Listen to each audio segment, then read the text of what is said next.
नमस्कार शेतकरी बांधवांनो, आज आपण पाहणार आहे की गहू लागवड केल्यानंतर जवळपास 20-25 दिवसानंतर तणनाशकची फवारणी झाल्यानंतर पहिला टॉनिकचा कुठला स्प्रे गव्हाला घेतला पाहिजे. तर आज ह्या व्हिडिओमध्ये आपण डिस्कस करणार आहे.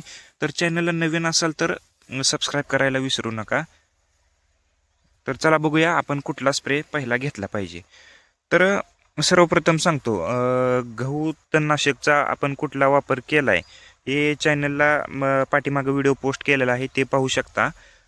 त्याचा वापर कधी करायचा, कितव्या दिवशी करायचा आहे, कसा करायचा आहे ते पूर्णपणे त्या डिटेलमध्ये सांगितलेलं आहे. आणि तर गहू तणनाशक फवारणी झाल्यानंतर गहू तण पूर्णपणे जाण्यासाठी जवळपास 10 दिवस लागतात, 8 ते 10 दिवस लागतात. तर 8 ते 10 दिवसानंतर आपण टॉनिकसाठी कुठली फवारणी घेतली पाहिजे, तर हे आज या व्हिडिओमध्ये पाहणार आहे. तर बघा,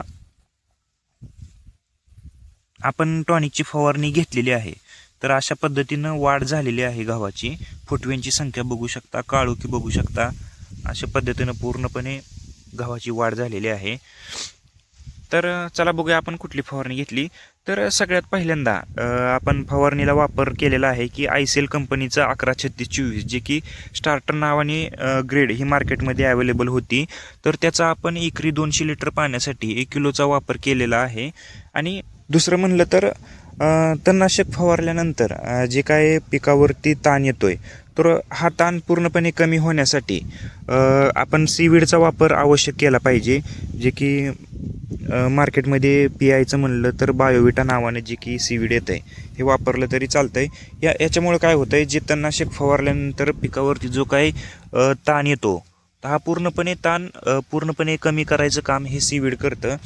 आणि काळोखी वगैरे गव्हाला चांगल्या प्रकारे डेव्हलप होते. आणि तिसरा खत म्हणलं तर आपण कसं आहे, गव्हाला झिंकचं गरजेचं असतो. तर आपण झिंक एकरी 200 लिटर पाण्यासाठी आपण 100 ग्रॅम झिंकचा वापर केला पाहिजे. झिंकमुळं काय होतं, जी काय पिकाची वाढ आहे, तर ही पूर्णपणे व्यवस्थित सुरळीत चालण्यासाठी झिंकचा आवश्यकता असते. त्याच्यामुळं झिंक कंपल्सरी वापर करणं गरजेचं आहे. तर आणि ह्याच्यामध्ये ॲडिशनल जर म्हणलं तर तुम्ही जर कुठं एखादं बुरशीनाशक जर म्हणलं तर साप वापरू शकता. किंवा जर किडींचा जर अटॅक झालेला असेल तर प्रोपेक सुपर किंवा अलिका ह्या दोन्हीपैकी कुठल्या पण एका कीटकनाशकचा वापर करू शकता. तर आपण खतामध्ये फवारणीच्या खतामध्ये 3 घटक सांगितलेले आहेत: 11-36-24, जे की पूर्णपणे फुटव्याचं आणि वाढीचं काम करतं. बायोविटा आहे ते पूर्णपणे सीवीड, बायोविटा म्हणजे सीवीड, हे पूर्णपणे झाडावरील ताणतणाव कमी करण्याचं काम करतं. आणि झिंक हे वाढीसाठी अत्यंत आवश्यक आहे, त्याच्यामुळे झिंकचा वापर करणं गरजेचं आहे.